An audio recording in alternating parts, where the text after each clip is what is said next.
do. Is it time to buy Derrick Henry or time to sell Derrick Henry? That and more this week on the couch. My friend John Daigle. Let's have some guidance on these forks in the road. Week 3, week in the books now. We can take a stand. Are we going to buy low on Derrick Henry or sell low on Derrick Henry?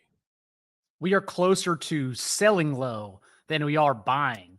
Because remember, the Titans bye week in week 6, and we kind of figured this would happen given that their schedule was so predictably tough. This is something we could see in the preseason.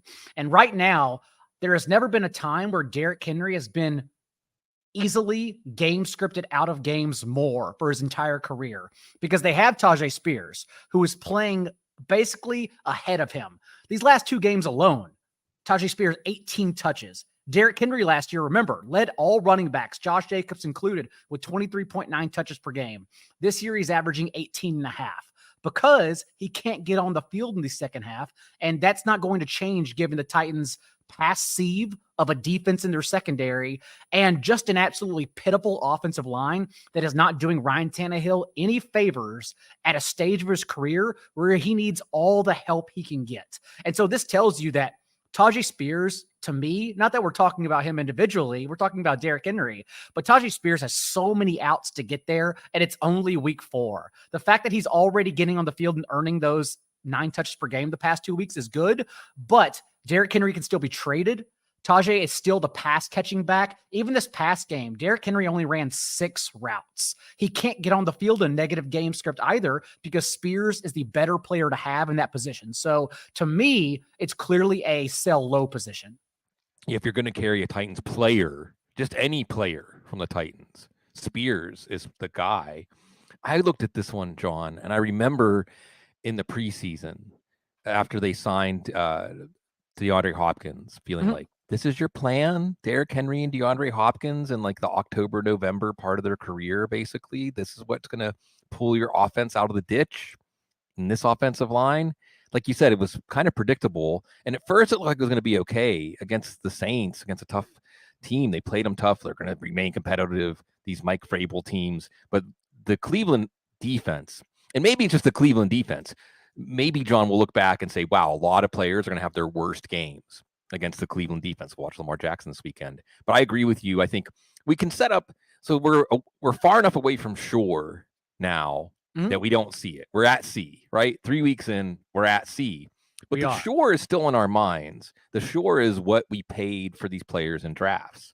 And I think you can kind of set up an equation where, okay, Derrick Henry cost a 3rd round pick, maybe a 2nd round pick. I don't know what in drafts today, what would he be? A 5th, 6th, like a dead zone running back, right? Like a 5th, 6th round dead zone running back. If we drafted today, is he even going to be worth that? Well, it kind of depends on the Titans. And that's not a basket I want to put my eggs in. You mentioned Josh Jacobs. Josh Jacobs is a good one because the underlying metrics, I want to say it again, and this is a testament to all the people in the fantasy football industry that have just created so much wonderful information. And a long time ago, I remember saying, touches, snaps, routes, targets. These are the things, the soil that fantasy football points grows out of, right? Josh Jacobs is still one of the few running backs that it has, they're trucking in like good organic topsoil. He's getting all the opportunities basically, but it is in a Raiders offense that is not exactly robust. And he did have if there's a holdout caveat, it's that players aren't going to show up in football shape or aren't going to really be sharp. So maybe we give him that explanation and say, hey, it's time to get in on one of the few running backs. He cost, I guess, John, a 2nd round pick in drafts once he signed. I don't know where he would go now. 3rd, 4th round, probably not fall that much because of the draw of a running back who gets everything. Is that what you use to sell him, or is that why you get in? I personally get in, and I'm hoping we can get in low because, yes, he is a player at seeing over 90% of his team's backfield touches. He's getting everything. And the good news is, as you mentioned, the pass catching is all his still. My only concern it goes back to the preseason again. Since we're not too far removed, we can still see the horizon in the distance off at sea. And we were arguing that 394 touches was far too many. In the last decade, only 5 running backs, Jacobs included, reached that mark.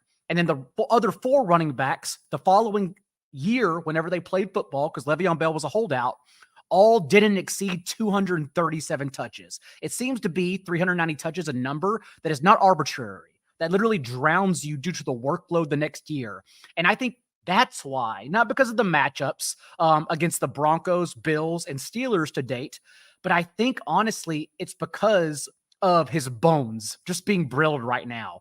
45 carries for 108 yards and 2.4 yards per carry. If it weren't for him being a pass catching back as well, just like last year, we would be getting nothing out of those carries. It's a lot like Najee Harris, which is also why, maybe we'll touch on this in a bit, but why Devon Achane, wherever he's available, is the number 1 pickup, not because of what he can do individually, even in a 70-point game, but because of the landscape of fantasy football, because you would start Achane over Najee Harris, Dameon Pierce, Alexander Madison this week. We're talking about the big picture outlook. And so right now, the fact that he's still being used in the passing game and there's no one else even sniffing the ball, that's why I wouldn't mind getting in on Josh Jacobs, as scary as it would be, because you genuinely aren't trusting anyone else. But it does come back to, what is that league mate asking for him? What are you trying to get him for? I think that's fair. Like if, for instance, if you picked up Achane this week, if you used 60% of your bucks or whatever it cost, and then you could immediately turn around and flip him for Jacobs, and that could work out. You want to get that allure. And hopefully it's just a question of Jacobs getting up to speed. And the other thing you have to hope for here is that Jimmy Garoppolo stays healthy. He already has a concussion. We'll see who starts. Brian Hoyer, probably. Josh McDaniels not saying, but probably would be Brian Hoyer. And it is the Chargers this weekend. So that points to Alexander Madison got right against the Chargers. So this one does have a little bit of urgency. Tennessee plays Cincinnati. Cincinnati's a tough defense, as we saw on Monday night. So maybe Derrick Henry, you can wait and see if his toe, see what his practice participation looks like, see how he looks in this game, even if he only gets 12 carries, because like you said, he can have it on the bench. Josh Jacobs, there's a little more urgency. So many players we could talk about here. I guess I've already said my piece, so folks that listen to the Audible know what I would say here. You're in Chicago, though, and maybe that skews your perceptions, because, boy, it feels like in Chicago, they are feeling really discouraged about the Bears. Sure. Is that why this is the exact right moment to get Justin Fields? Ahead of a Broncos game? I think so. And I know a lot of people have question marks. I'm even in leagues where I have Joe Burrow, and this current form of Joe Burrow, who should not be out there, but has to be out there, because just like the Jets, it's organizational malpractice. Yeah. They saw their backups play, and they said, we're good with that. And then, of course, when push comes to shove, they are not good with that. That's not fair to Joe Burrow or Zach Wilson, who is not carrying his own weight. I understand that, but it's not his fault that the organization did nothing else to put him under pressure. And that's what's happening with Burrow right now, who does not look like a healthy quarterback whatsoever. So if you have Justin Fields, if you have even Russell Wilson, who hasn't been the problem, it's the Broncos defense that's been the problem. Those are probably 2 options I'm leaning towards over Joe Burrow, specifically for week 4. And for Justin Fields, it's the fact that even before this past game against the Chiefs, he was averaging 33 pass attempts per game. Obviously significantly more than the 22.5 he averaged last year. So we were getting more passing volume. That's good. It's just the fact that they stripped him from any amount of carries. Connor Allen had to tweet a couple weeks ago about just 2 design carries through the first 2 games. And then we saw last week 11 raw carries, but nothing was simpatico. Nothing was in sync. It was literally just him scrambling for his life on those 11 carries. And it's hard to say this coaching staff is generationally bad and not helping him out whenever in the past few years we've seen Urban Meyer, Joe Judge, and Nathaniel Hackett. It's hard to compare all these. Right. But right now, everyone in Chicago truly is lost on that offense, and no one is getting there. Even Cole Kmet was at least out there in week 1 for over 90% of routes, and now he's the tight end 16 in points per game in a year where tight end, like two matter, Travis Kelce and Sam Laporta. Everyone else is just kind of the same guy. So it's really tough to genuinely bank on anyone in that offense right now. But the fact we still have the passing volume, that still tells me it's going to click at some point. At some point, we will get the carries with the passing volume that we didn't have last year, and we're halfway there. So it's ugly right now. It's not a player I want to sell low on ahead of a Broncos game. Yeah. That's the entire point. So I'm still having faith for at least one more week in Justin Fields. Yeah, I think the Bears have some I think Vegas is coming up, maybe Washington. I think there are some other games coming up. The next 4 games could be like a runway for him. And it coincides exactly with the time period that last year, I think they just shrugged their shoulders. Sometimes what you're really touching on when you bring up all these names, John, sometimes the coaching is actually an obstacle to production. Sometimes the joke I like to make is, you want someone to kidnap the coach. Not really. You want chloroform. Like you want someone to knock him out before the game. Oh, we can't find Luke Getsy. Who's going to call the plays? And Justin Fields says, just let us handle it in the huddle. We're cool. Don't worry about it. And Justin Fields has his best game of the year, right? Matt Canada in Pittsburgh, and so on and so forth. And identifying those cases, and this also comes against, it's funny, we've been talking about assumption of rational coaching for a long time. Maybe we should talk about the assumption of irrational coaching, right? Once we see irrational coaching for 3 weeks with Justin Fields, do we assume that, well, that's what you're going to get the whole year? Or do we assume we already had one case of this, same team, same coach, and eventually you feel bad for Justin Fields. Even he is saying, I feel like a robot out there. And let him play. And like you said, with the design runs, sometimes it just takes one run. What we didn't count on with Justin Fields is that he's as dangerous an open field runner as Michael Vick. I mean, he's as an open field runner, he is explosive. He's got incredible instincts, and he just puts that fear in defenders. You could feel it, right? Once he got past the line of scrimmage, once they got a load of him. Now, he's still not as natural of a passer as you might like, but you can leverage that running ability. And then you got DJ Moore. I guess DJ Moore, by the same token, I think would be a buy low more than a sell low right now. I do wish we'll see. I do wish Moore separated, no pun intended, more from the entire offense, given that he has just one more target than Chase Claypool on the season. That's not going to get us anywhere, especially when it's literally 5 targets per game and a run first attack, not helping out whatsoever. So still very concerned about DJ Moore. But honestly, it goes back to how we were approaching, because again, we're not too far removed. We can still say, how are we approaching Justin Fields in the preseason? And in best ball, the theory was to draft Justin Fields and not stack him because everyone's capital was increased only because they were getting dragged along with Fields when we were leaping the line for Fields because of the rushing floor, not because of what he does through the air. So again, the fact we're getting the volume, not the efficiency at all, but we're getting the volume through the air, that's good. I just don't know if it's going to bring anyone along with it.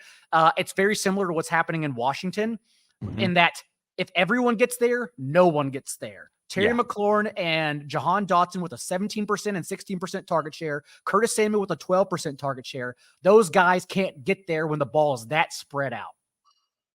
Yes, I think that's absolutely right. What's really frustrating, and I say this as somebody who's taken Drake London in a lot of leagues, is watching what they're doing with Michael Pittman in Indianapolis. Because you could argue that Pittman, Moore, and London were all situated somewhat similarly, where you knew that the pass offenses might not be high volume. They hopefully would be at least middling efficiency because it would always be run, setting up the passes where you're getting the defense at a disadvantage, even though you don't love the passing ability of the quarterbacks, at least not yet in terms of Anthony Richardson, although he might be ahead of schedule. So you see them really funnel those targets to Michael Pittman and leverage the fact they have a real number 1 receiver who can beat real number 1 corners. DJ Moore and Drake London can do that too. But like you said, with Moore and the targets, and we're seeing it with London and the targets, they're just not emphasizing them. I guess let's turn the page to Atlanta on that front. And I still think I'm still going in for more Kyle Pitts punishment. I mean, it's there. The opportunity's there. And I guess the rational management, rational coaching is if Desmond Ridder doesn't turn a corner soon, then we should see Taylor Heineke, right? This team can win this division. It's clear the team has everything in place to win the division except the quarterback. So are we getting in off a down week a big letdown week because the Lions coming into this game looked like a defense that we wanted to target. Agent Hutchinson says no. We'll get to watch them on Thursday night. That's going to be fun. But are we getting in on this Atlanta passing game, not necessarily hoping that Desmond Ridder is going to blossom as a passer, but that they have an alternative who at least can have a pulse for these guys in the passing game? It was my most asked question when I did my waivers chat at 4 for 4 on Tuesday. And that was, how do you value Drake London rest of season if I'm trying to pick up Achane, Josh Palmer, Quentin Johnston, Adam Thielen? And it's scary to say because it is an important decision for everyone, but I'm still holding Drake London. Yeah. And maybe it is only because Taylor Heineke is coming, and Taylor Heineke at least allowed Terry McLaurin to support top 24 stretch of games last year when he stepped in for the Commanders.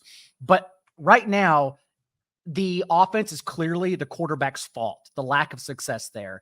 Even Kyle Pitts, all offseason, last year, we said that he is going to improve in fantasy because last year for Marcus Mariota, he was dead last in catchable pass rate. Fast forward to through 3 games in 2023, Kyle Pitts is yet again dead last in catchable pass rate. Even you said, it's there. You can see on the film. He's running post routes wide open, even this past week against the Lions, and Desmond Ridder misses him by 10 yards. It's the same thing. And so I'm still holding on to these guys, thinking that the peripherals are all good. Even Drake London. I know it's a lowly 17% target share. It's only one more target than Matt Collins to date, but still, it's the fact that he is the player, even from week 1 to 2, to increase from a 4.5% target share to 24.5%. And this past week, yet again, be second on the team in targets. We think the opportunity is still going to be there, and we think the quarterback situation will improve because the more Desmond Ridder loses you games, the quicker we see Taylor Heineke. So I'm still holding on. I still have faith in London more so than Pitts, but I want to hold both of them right now. Yeah, I agree with that. And I think with London, we saw a worse situation with Marcus Mariota last year, that he was more consistent, producing more consistently. They didn't have Bijan Robinson last year, but still, you expected this offense with Desmond Ridder in the incubator for most of last year because you're just asking him to execute. Just execute. We just need a Brock Purdy. That's all we need. We don't need a Tua. We don't need a hyper accurate mind meld with the coach guy. We just need a guy that if you say, do this, he does it, and he does it accurately. And we saw that coming on at the end of the Green Bay game, and then it evaporated. And we'll see what happens. That's an island game in London against Jacksonville. I call that the crossroads game, John. 2 teams at a crossroad. You mentioned something pretty cool about your Q&As, right? I'm going to ask you this as a fantasy analyst because I find them really informative when I have a chance to do them. I don't have so much of a chance to do them in season. You're a busy man. Got to pay the piper. But tell me something from your session this week, or just it could be an overall broad thing. Because what I find when I do these, first of all, it's like nailed on a chalkboard when I hear fantasy analysts complaining about this. Like, I don't have questions. Sign up for my subscription service or something. It's actually, I've talked about this before. I've done this rant on the show before, that as a fantasy analyst, you learn when you're taking these questions. You may find out because people are asking start-sit questions with 2 players that you're like, well, that's easy. But everybody keeps asking about a certain player. So you're understanding, the public perception of the value of this player is maybe different than what I thought it was or what it is for me. And I need to incorporate that into my advice. I need to incorporate that into my content. So tell me something as you're doing these Q&As, either this week, like you said, you're very aware of this, like just knowing what the most asked question is.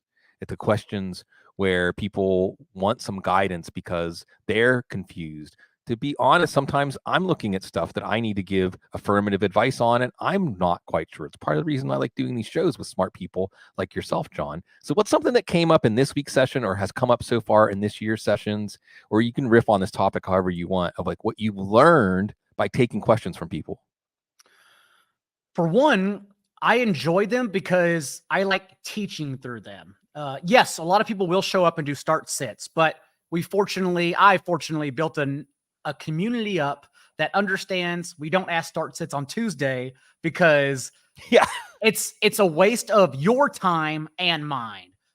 We have no injury reports.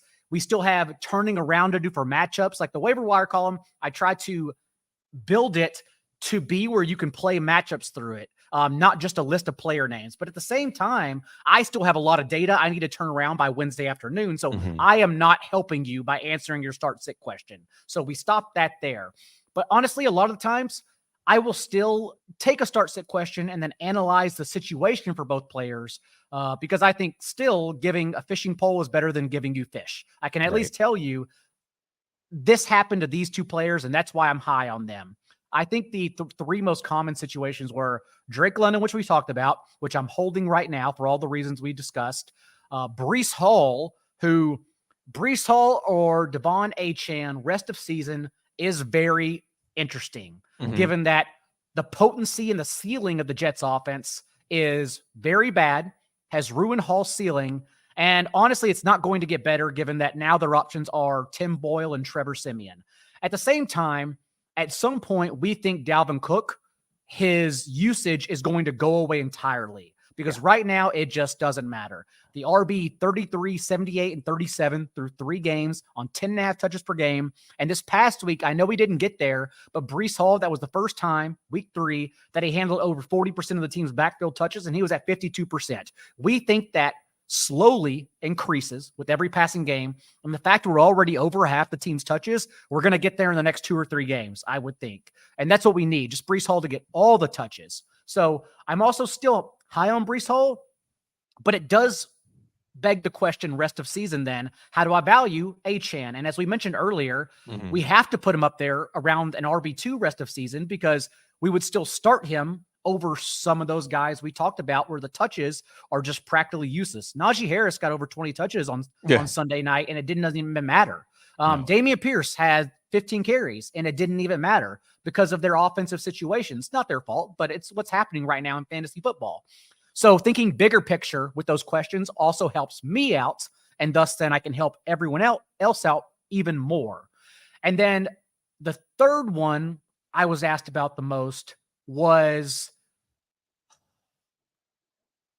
Jerome Ford, because 2 touchdowns, that's not something we can predict every week. But I actually was encouraged by Jerome Ford's usage. It was a pass-heavy game script. Let's start there. And then we start looking at the splits and we see, they only had 6 running back carries in the first half. That tells us they were trying to pass the ball against the Titans front 7 that you cannot run against, despite the fact that other teams have tried to run against them unsuccessfully. And among those 6 carries, Jerome Ford, at least 50%, 3 of them. More importantly, in the first half, Jerome Ford, 13 routes, Kareem Hunt and Pierre Strong, 2 combined. Right. They did not want to use those players until it became a blowout in the fourth quarter. So Jerome Ford, who had wide receiver production in high school, who you saw on the film in his touchdown catch, ran a double move. It wasn't just a running back going out to the flats. He actually ran an actual route to get his receiving touchdown from Deshaun Watson. That kind of usage that they didn't want to use anyone else, that he played 60% of the snaps in the first half, tells me that, they actually are intrigued and willing to commit to Jerome Ford moving forward. So he's also someone I was very encouraged by, despite the usage showing that Kareem Hunt was slightly involved. I think you got Ford right. And last week, I did not say spend every dollar left in your bank account for Jerome Ford. I was like 25, 50% of your yearly budget. Maybe I would go higher than that. I mean, I was really just saying, hey, it's only week 3 and it's a long season, and I just don't know. I think the Browns knew more than, or at least they were right more than we gave them credit for, that even after Jerome Ford was hurt in the preseason, they did not feel urgency to add another back. No. The other thing I think that we have to grapple with when we're looking at Ford's value going forward is he's married to a good defense, one of the best defenses through 3 weeks in the league. That's big for running back value. That's a really big for running back value. Talking about Derrick Henry. Imagine if Derrick Henry was married to the Cleveland defense. We'd be talking about him entirely differently. So Ford looked good, like you said, versatile. Kareem Hunt still looks kind of dusty. He's hurt. Pierre Strong is a limited application back. So yeah, I think Ford is a buy high. And in fact, when I wrote my buy low, sell high column on Thursday last week, comes on Thursdays, I put him as a buy high, where I think already was worth more than he was like at the Tuesday waiver wire run, but that was before we saw Cleveland's defense put up another dominant performance. You mentioned Breece Hall. Breece Hall's tough. I mean, I think we're going to have one of two stories about Breece Hall this year when the dust settles. Story one is it's just too much to ask a running back, even a running back who looks like he could be one of the best running backs of his generation, to be that guy a year removed from ACL surgery. It's just too much. There's only one Adrian Peterson, right? There have been other running backs, I think, that have come close or even gotten back to form a year removed from an ACL, but we just can't expect it. And Breece Hall, for everything he has to offer next year, it'll be next year. But the other side of it, John, and I feel like pointing this out every week when Breece Hall comes up on one of my shows, he had all of his breakout games with Zach Wilson at quarterback last year. Mm-hmm. With Zach Wilson. So, I'm so afraid of Zach Wilson. So, like you said, it's really just a usage issue. And then also a matchup. And the matchups have been tough. And that's another thing I think I'm not exactly sure how to apply this across every situation that we've talked about. But I do think at least a few of these buy low or sell low guys, and probably a few of the buy high or sell high, we might end up looking back and saying, well, it was just the schedule. Now we can see that, well, sure, if you set up any player, maybe we'll look back at Alexander Madison and say, well, he started out, and I know the Eagles beg to differ about the Bucs having a tough run defense, but generally they have a tough run defense, right? The Eagles have a tough run defense, and then he faced the Chargers, and he looked okay, and the running game looked okay. So we'll see. But at the very least, when you're doing the analysis of these situations and trying to decide which fork in the road you're going to take, think about the schedule and look at the upcoming schedule like we talk about with Justin Fields. You mentioned Dameon Pierce. It's funny, you mentioned Dameon Pierce and Najee Harris in the same breath. And I guess that's fair because they were going right around the same part of the drafts. And they have been roughly equally disappointing for fantasy in the sense that they're not really useful and they don't make you want to use them. They are actually playing each other this weekend too. That makes me think, John, that maybe Dameon Pierce is a good buy low. Or at the very least, do a price check because he is still situated atop his backfield. Devin Singletary got a little more work than we wanted in week one, but I don't know if that's going to be a lasting thing. And I see this Texans team improving, right? I mean, you see this is kind of like what we do with college scouting when we're looking at players for the NFL and you're looking at like, well, do they improve year over year, right? Is the arrow pointing up? And looking at the Houston Texans on both sides of the ball, remember, this is D'Amico Ryan's maiden voyage as a head coach. It's Bobby Slowick's maiden voyage as an offensive coordinator. It feels like they've got something brewing there. And I do think that running back, it's a position where you can get by just on being married to a good defense. And it's a position where that rising tide of the team's fortunes absolutely lifts the running back's ship. Do you see Dameon Pierce? Or do you have the optimism I have, not just about him, but about the Texans going forward? In the second half of the season, yes. It's still hard to predict when the turnaround is happening because if we're blaming their 4 offensive line injuries, one, Titus Howard, which won't return, but we're still expecting to get Juice Scruggs, Laramie Tunsil back and make them more potent, that would certainly help the Texans overall. Because right now, their passing game, which was the concern, is not the issue whatsoever. CJ Stroud, take everything into account, has been the best rookie, in my opinion. To be 9th in completion rate under pressure, to not throw a turnover yet. Texans are quietly 12th in scoring rate on their drives through 3 games. Compare that to like we're talking about That's Najee Harris. Fill up Pierce's bucket eventually, right? I mean, it's going to have to. Compare that to Najee Harris. We're talking about the Steelers. The Steelers are 31st in scoring driving offense. If they didn't score 2 defensive touchdowns a week ago against Deshaun Watson, like they would be considered so much worse in the light of the public than they are right now at 2-1. That's really the issue here. But yes, I would think that's what helps out Dameon Pierce because that's the kind of game script he has to have. Again, he had the 15 carries. He got nowhere, I assume, because the offensive line, just 37 yards on the ground. It's also a little bit concerning that the last 2 games, Devin Singletary is the pass-catching back, has run more routes in both of those contests.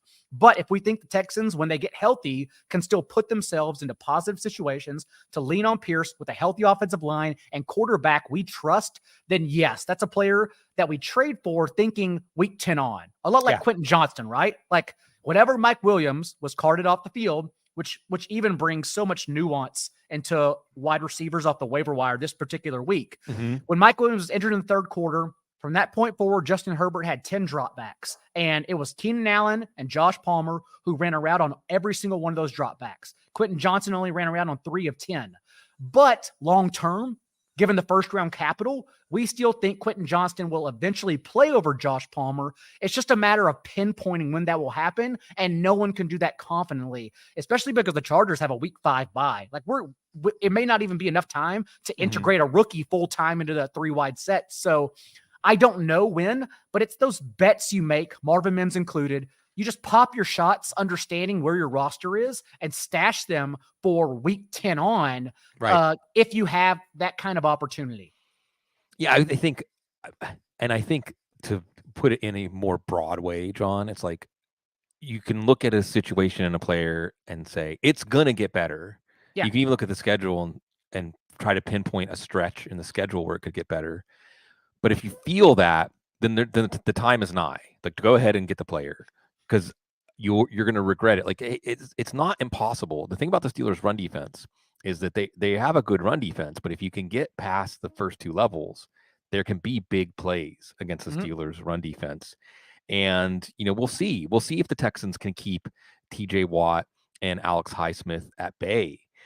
That's, like you said, that's the life preserver keeping the Steelers afloat right now, is their edge rush. But there's a lot more hope of this Houston offense blossoming than the Steelers offense blossoming. And Devin Singletary's not Jaylen Warren. There's a reason there's always a piece, something about, is Jaylen Warren going to get more work? Is Jaylen Warren going to close in on Najee Harris?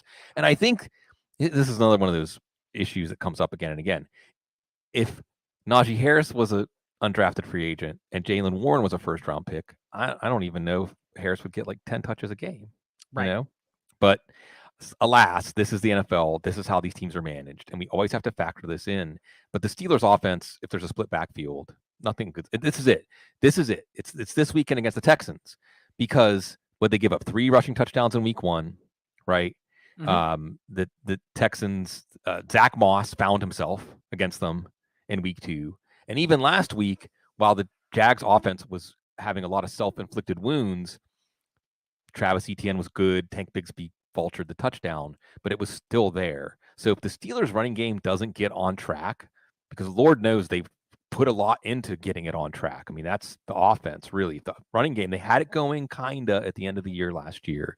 If it doesn't get on track this week, but again, if you're trying to sell what little of value, we get into the ways of talking about this, John, like Najee Harris. I mean, yeah, I might trade Najee Harris for 25 cents on the dollar for a 3rd, 4th round pick. I might do that. I mean, I think that there's a lot of reasons to say, hey, this is the last window for folks to have any belief in him. He could absolutely have a 20 carry, 2 touchdown game if the Steelers defense controls this game and they're able to take advantage of what seems like the weakness of the Texans defense, which is against the run. You mentioned Mike Williams. Go ahead. And honestly, I would say last week against the Raiders was Najee Harris's Should have chance. been. They're a worse run defense this year, not in the context if we date back to last year, because it's still early enough to do that. But just through 3 games, the Raiders have been a worse run defense than the Texans under D'Amico Ryans. And Najee Harris at 19 carries still averaged 3.4 yards per carry, got to 65 yards, 1 target, 0 catches. Like, that was the game, and he didn't do it in the perfect game script for him with 20 opportunities. That's not a great start against the Texans. So I agree with you. I would definitely try dangling him for someone who just hasn't reached their potential yet, like a Elijah Moore, for example, who's getting all the work but hasn't been there in the box score yet. I would take Drake London in a heartbeat over Najee Harris, just to bet on upside. And maybe even like Gabe Davis, who hasn't reached a 20% target share in any game, but we play him in blowout. We play him in shootouts. And I'll take that flex option over RB2 Najee Harris any day of the week. I might take like Roschon Johnson over him, I mean, if you're asking me, okay. Yeah. All I'm trying to say is, if you don't think of it in terms of a 1-for-1 trade, John, and you just say, who, based on everything we know, has a better chance of mattering in fantasy football? When I say mattering, I mean like every week you're at least thinking about starting them. Not do I have to start him, but you're like, oh, this could be good. Because I think that if we expect the Bears to get some wind in their sails, like they did, remember, this was a high-scoring offense last year. And then you also see the trends, not just the trends in snap count and things like that, but if you just watch Roschon Johnson and you watch Khalil Herbert, and Khalil Herbert's a fine back, but I think the Bears had him cast right. He's a number 2, not quite a 1A. He's a good running back to have in your stable, but not your lead running back. Roschon Johnson might not be a true lead running back, but he can do everything that you ask a running back to do, and he's so physical. He finishes his runs, and I think that particular element fits with the ethos of what the Bears want to do on offense. I don't know if they'll actually be able to do it. And you can't, as you said, you can't necessarily use him or Khalil Herbert right now, but I think it's a positive that it only took them watching Roschon for one game and then to say this is a two-headed backfield. We're eliminating Deontay Foreman's touches because only Herbert and Johnson matter. That's a good start. Not to mention that in week 1, his 19.7% target share was higher than any single game target share Khalil Herbert had in his career over the last 2 years. Like the fact he's already earning targets at a better rate than Khalil Herbert tells you that's the player, even if it doesn't happen, who will break out among that group, not Herbert. I did have a lot of those questions as well in that chat about Herbert or Achane rest of season. And it's obviously Achane. It's not even a debate who's closer to being like a weekly starter. Yeah. And there are players, one of the things, talking about waiver wire stuff, the longer I've done this, John, the more I have no remorse about moving on from players. Maybe even a player I might pick up 2 weeks from now. Cecil always talks about windows. I think that's a really good way of understanding the fantasy football season actually happens in these 3 or 4 week chunks, and then you turn it over. And I think that there are some players that I think for instance, I think Diego, my man Diego, was asking about Josh Kelly in the chat room. Like, I'm ready to drop Josh Kelly. I don't even care if he's going to start again this week. If you couldn't trust him last week against the Minnesota line that got pushed around, if someone picks him up and plays him, good for them. I think that he's droppable. I think A.J. Dillon is droppable, even if Aaron Jones is out. If you can't play them when the starter is out ahead of them, then why are you using a roster spot on them?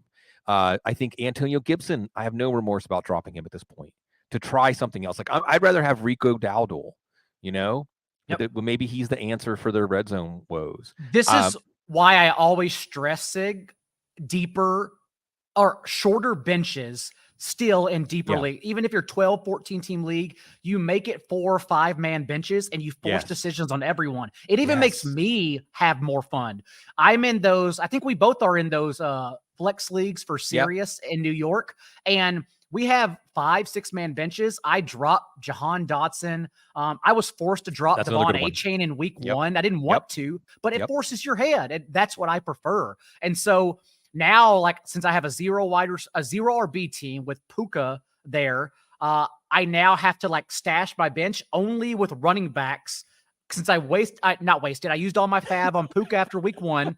Thus, my bench is just filled with running backs who can fall into opportunity if an injury happens ahead of them.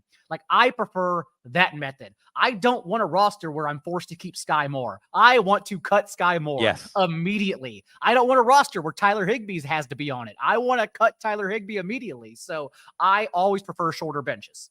Yeah, I agree. It absolutely ups the level of difficulty on decisions, and that's a good thing. Anything that adds more strategy and more twists to a league is a good thing. And the way I operate in leagues like that, my favorite league, John, we call it on roids. It's I don't even know how many years it's been going. It's a full defense, and you start 2 quarterbacks, 2 tight ends, 2 running backs, 3 wide receivers, and 2 flexes. So, and based on the defensive scoring too, linebackers, defensive ends might sneak into the first 2 rounds because, a TJ Watt in one of his big games is like a 60-point player, So there's only 8 bench spots and you're starting 22 players, I think, if I'm doing the math right. So every week there are difficult decisions, but I actually look forward to it. I look forward to making those tough decisions. And the way I think about it is, you just can't afford to hold players who don't have the opportunity to have their value increase this week, unless it's somebody that can be a league winner if things break right for them. I like just like that. I like the extremes. So we talked about the deep benches, or to your point, Yeah. you have to find breathing players to fill a 22-man lineup. Yeah. I like those extremes as well. Like, I actually enjoy going through my dynasty rosters on Tuesday night and like picking up, like last night even, it was like, oh, Justin Watson, that's a quote unquote good pickup. Sure. Or Trey Sermon. We don't know Zacchaeus. We don't know anything about Jonathan Taylor. We have no idea if he's coming back. So, Trey Sermon is the only other running back. I'm going to put $14 on him everywhere he is. Ronnie Rivers is the only backup in LA. Like, I love that. To go that deep to me is a lot of fun as well. Yeah, I look at it. I mean, I try to get back, John, to the essence of fantasy football. Like, this is my team. I'm making the calls. So, for instance, when there's somebody on one of my dynasty teams put on IR and I have a roster spot, it's almost like when I go through the available free agents, it's tryouts. I'm looking at their underlying metrics, maybe going back and watching some of them when they've gotten on the field this year. I'm reading about the team to see if they've come up at all in any of the coaches' comments, and I'm maybe narrowing it down to 5 guys. And then I'm evaluating each one. You know, I love it. I relish the chance to make those decisions. And I think you're right that at either extreme, it makes it so those decisions are more satisfying, even if you also feel like there's a lot more at stake, because like you say, you may drop Devin Achane 2 weeks before he has one of the best fantasy football running back games in NFL history. But that's okay, because there's another chance this week to make better decisions. You mentioned the Chargers real quick. Go ahead. Oh, good. You have something you want to add? I was going to say that it's also interesting about pickups this week. And I keep mentioning the waiver wire because, again, the season, if you don't go day by day, like what we do, if you don't go day by day, you try to get ahead, you just always end up burying yourself. Like, it's a marathon every single day. It is not a race. There's no need to get excited and get ahead of yourself. But this week is fun because it involves so much nuance. And I think nuance is fun. Like, it's not what a lot of people want to hear. It's enjoyable for some people to hear, or easier if I tell them, oh, like in a vacuum, Achane over Tank Dell. But honestly, like, when you look at your roster and can make the decisions based on the information that we say, I think that's more fun. Like, it's more fun to say Tank Dell's an amazing pickup long-term, but if Andy Dalton plays, Adam Thielen's a better starter than Tank Dell. So you kind of have to decide what you want from week 10 on, or if you want someone for week 4. Same for Quentin Johnston and Josh Palmer in the mix. Do you want Josh Palmer the next few weeks, or do you want Quentin Johnston week 8 on? I love that nuance. And so that's what gets me excited about this week in particular. Yeah, I think so. I think you're right. We talk about this when we do the waiver wire show on Tuesday mornings. They're just different flavors. I rank the players with just a rough percentage, but I tell people tweak it because you know your league better than I do. But at least gives you an idea of me prioritizing players within a position and across positions. But you might have 4 players ranked at they're worth 10 to 20% of your annual budget this week, but they have entirely, like this week, I think I had Jerick McKinnon and Roschon Johnson at the same level. But they're entirely different propositions of why you would pick them up and what kind of holes in your running back core they might fit in. When do you need the production? What are you looking for?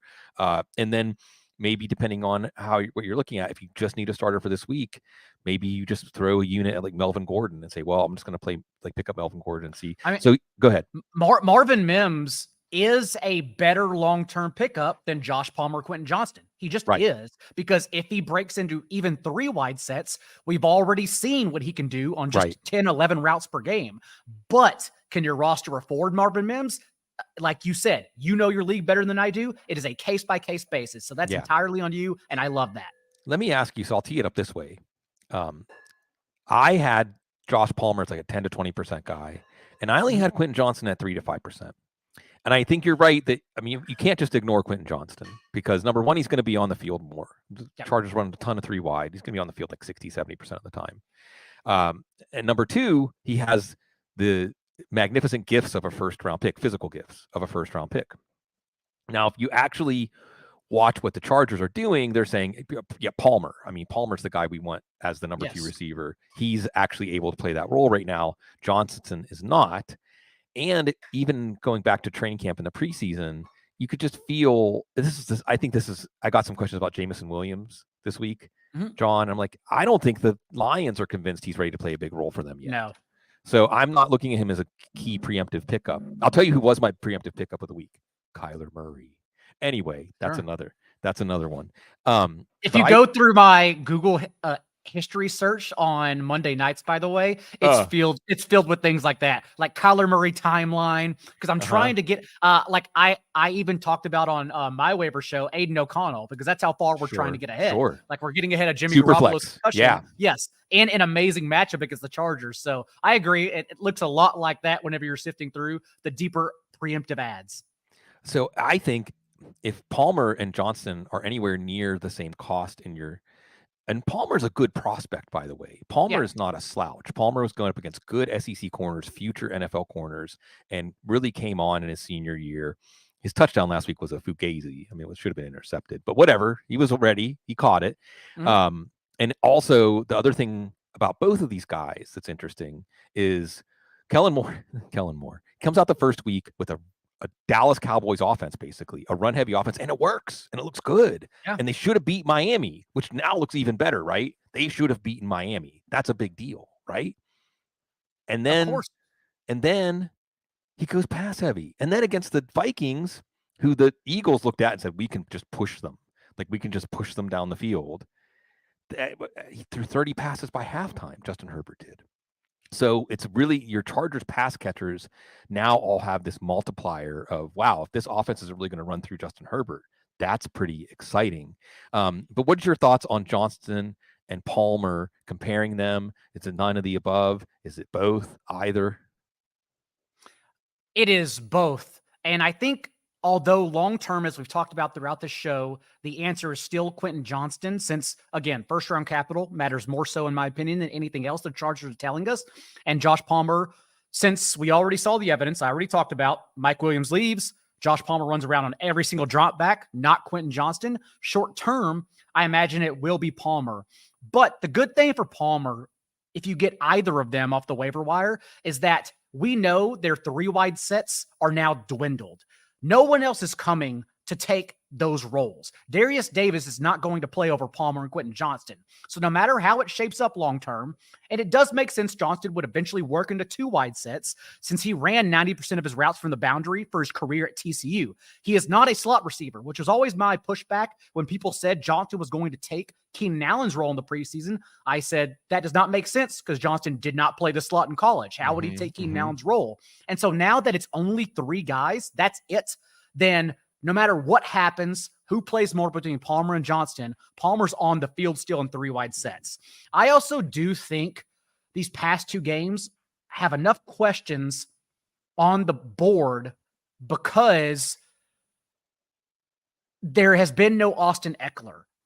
That's why I believe their pass play rate has been 70+% neutral game script, because they have no running back, as you mentioned, Josh Kelly, that they trust. Now, why they trusted Josh Kelly on a 4th and 1 from the fullback position whenever the game was on the line in the 4th quarter, I don't know. But they clearly haven't trusted him through the air at all. And that's why I think they're passing more. I bet it changes a little bit when they get Austin Eckler back. But for right now, that's the way I view it.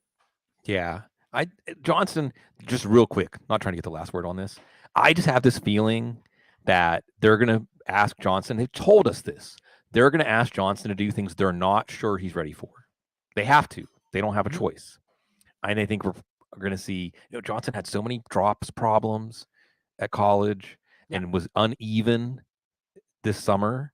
I just think we're going to see an uneven player. And I think that you have to be an incredible physical specimen for teams to tolerate at the wide receiver position being an uneven, inconsistent player. We shall see. I just wonder. Go ahead. And to be fair, those drops were downfield. He was literally one of the nation's worst downfield receivers. He's a lot like Chase Claypool, where people see his archetype, coaches see his size, but it's like they've never watched him play football because like Claypool is one of the league's worst contested catch receivers. He should be Evan Engram. Exactly. But for some reason, coaches don't know how to use him. They still send him on go routes. That's not at all. It's like Bizarro Jaden Reed. Like Jaden Reed is basically 2 feet shorter than Chase Claypool, but Reed plays bigger than Chase Claypool. It's actually amazing. So it's just like, watch the guys and see how they're used. I've compared throughout the offseason Quentin Johnston to big Brandon Ayuk because that's how he plays. Get him the ball on flat routes underneath and just let him do work after that. Yes. If we add some more deep shots, as long as they're not permanent deep shots, it's going to be okay. It'll work itself out. But yes, just the fact that the target tree is dwindled now to 3 guys, to Donald Parham inside the 5-yard line every time, and to Austin Eckler, that makes me have more confidence in both Palmer and Johnston. Yeah, and we'll see about Gerald Everett. Man, he's a bully with the ball in his hands. Okay, I want to do. I know we're off the rails, but I just wanted to get in this real quick, like a lightning round. Yeah. And I'm gonna make a rule and say you can just say a name or none of the above. I'm gonna give you a wide receiver cores. We know I like my soliloquies, but I'll do my best. Oh, I do. I love my soliloquies too. Okay, so either a name or none of the above. Kansas City wide receivers. Rashee Rice. Okay. Washington wide receivers. Terry McLaurin. Yeah, that was not a problem, really. Green Bay wide receivers. Jaden Reed. Yeah, Reed's, man. If Jordan Love was better last week, we'd be talking a lot more about Luke Musgrave and Jaden Reed. If Jordan Love was good in any week, I'm very, very concerned the bottom is going to fall out very soon. Well. But he's the Jesse Pinkman meme. He keeps getting there, and I don't know how he keeps getting away with it. I love it. But he does keep getting away with it as the QB2 in fantasy right now. That's great. I love the Breaking Bad reference. I was just telling somebody about how in the final episode, the fact that El Paso is the song on in the car is very meaningful. That's very meaningful. And it's a beautiful song. It's an and it's a sad song. Yep. It's intense. I mean, there are songs, country songs that you could recast them as like gangster rap, easily. It's not country, but even speaking of that show, Baby Blue now, whenever someone plays it in a jukebox, like, it's one of those ones that my head immediately turns around trying to high five the person that Badfinger put it on play. Did it? Baby Blue? Badfinger it's not Goldfinger, right? I get them mixed up. Okay, no, yeah. Goldfinger I think is like sort of like punk ska, right? Something like that. Yeah, it's closer to like Motion City soundtrack. Yeah. Right. Yeah, that's a good one. Badfinger. Apple Records, the Beatles label, part of that whole Beatles family tree. Okay, we're already off the rails. We transitioned so comfortably to off the rails, right? It's good stuff. I was going to bring up that I learned a lot. So there's a lot of direction I could go with this. My stepson's we put him in a Waldorf school this year. I don't even know if you've heard of it. There's a lot I could go there, but they do a lot of celebrations, a lot of festivals. And September 29th is Michaelmas. Okay. It's actually, and my wife and I were watching a little documentary about it. And it actually used to be a big holiday, even bigger than Christmas. It's funny when you see how holidays like rise and fall, right? Michaelmas, it's kind of like a harvest festival. Michael is really Michael, the Archangel Michael, who defeats Satan. And there's still little places, I think, in Germany. There's places in Germany where it's still big. I think there's a town in Pennsylvania that still celebrates it. They're going to slay the dragon. I guess not Satan, but they're not going to slay the dragon. Interestingly enough, they're going to tame the dragon. They changed it for the kids. The kids got upset about the dragon being slayed, and they said, well, why do we have to kill the dragon? Can't we tame the dragon? Which in and of itself is an interesting question about human nature, right? Do you have to kill the dragon, or can you tame the dragon? Can the dragon actually go to work? Can you work together? Anyway, holidays, and we're coming up on good ones, right? Those, and they were talking about why, and Halloween, the fall festivals, right? It was also a fall festival. And it kind of marked the end of the harvest, about the time everybody was putting down all their, all the work in the field. It was time to celebrate. Your favorite holiday, John Daigle? Thanksgiving. Yeah. It's one of those odd times where everyone also, if you go back home, if you are a transplant and head back to your hometown, everyone also is back in town. And it's easier. It feels easier to escape Thanksgiving than it does Christmas. It feels like it's necessary to permanently be around family on Christmas. But Thanksgiving, like, you can bounce around. It's more about food with friends. Yeah. Christmas is more about, the passion, gifts and whatnot. But Thanksgiving, I enjoy the food. I enjoy the football of it. That's my personal holiday. Plus, you get Black Friday the next day. So it's kind of like a long weekend for everyone. That's my favorite. Yeah, Thanksgiving's good. Thanksgiving doesn't have the pressure of Christmas, right? That's a good way to put it. Yes. Yeah. Christmas, there's like, well, whose house are you, who are you going to spend the time with? Which gifts did you pick out? And things like that. Thanksgiving, just, it's just about your people. You just spend time with your people. And like you said, you can visit 3 or 4 or 5 different places. I remember one year, the love of my life, Kate and I, we came here for Thanksgiving. And it was our bar right over here in the Marigny, where if you come to New Orleans, I'll show you, John, that where they say Charles Bukowski wrote his name in the cement. It's still there. He kind of helped. New Orleans helped him because, if you live in the gutter, well, especially like back in the 50s, New Orleans embraced you really. And it was Thanksgiving, and the doors were open, but the bar wasn't open, and all the it was like a potluck, but the pool table was the dinner table, and it was just open for people. I think they had something on the chalkboard that was like, if you don't want to be at home for Thanksgiving, come here, come on in. That's the spirit of Thanksgiving, right? I mean, there's always some. Go ahead. Do New Orleans Thanksgiving differ? Like, is it different? Does everyone just like go out to Fremont or Bourbon Street or whatever? No, I mean, here's a few things about New Orleans Thanksgiving. Well, first of all, New Orleans does every celebration, everything you could possibly celebrate, and things you would never even think of celebrating. It's like Australia. Yeah. I mean, I like to say nothing's ordinary here. Everything's extraordinary. If you don't see that things are extraordinary, it's something that needs to be adjusted in you, not the world. There's the divine is in everything. If you look just right? Once in a while you get shown the light.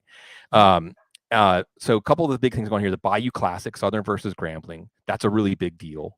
There's a parade for that. Procter & Gamble's one of the big sponsors, so they throw like Old Spice and laundry detergent, like instead of the typical Mardi Gras stuff. So the Bayou Classic's a big deal. The marching bands are part of the parade. They have a battle of the bands in the Superdome, and of course, like the historic Black colleges, universities marching bands are just off the charts. Amazing. That's a treat. And then of course, down here, the stuffing is going to have like, boudin, or it's going to be like shrimp and merleton stuffing. Hell yeah. Right. What we do here, which is like, can almost bring tears of joy to my eyes, is again, the love of my life, Kate. It's incredible. We get a smoked turkey, always a smoked turkey. And then after Thanksgiving, we make the turkey gumbo. That's another thing here. The turkey gumbo. Oh my. I'm always sad when like the last little container from the freezer comes out. Like, that's it for the turkey gumbo this year. So, but otherwise it's just a celebration. It's actually a calm time here. It's a very calm, quiet time here in New Orleans, because everybody's storing up all that energy on the other side of the new year is Joan of Arc's birthday, January 6th, Epiphany, and the beginning of Carnival and Mardi Gras. And then right after that, you get to Jazz Fest. So we're just getting ramped up. Like everywhere else, the holiday season is Thanksgiving and Christmas, and then it's like back to regular life, right? Yeah. In New Orleans, it's Thanksgiving and Christmas, and now we're really going to get started. That was just the warm up. So it's fun. It's, it is, what do they say? New Orleans is for livers. Its quality of life depends on the liver. I need to come visit you in particular during a holiday weekend. I need to come visit you in general, but a holiday weekend would also be fun just to see a different side of the city, since I've only ever seen it during the summer, since that's when we can travel more, and everyone goes out there usually around that time.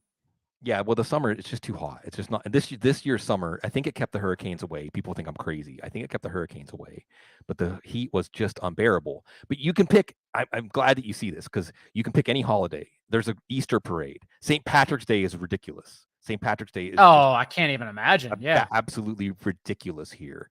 4th of July is fun.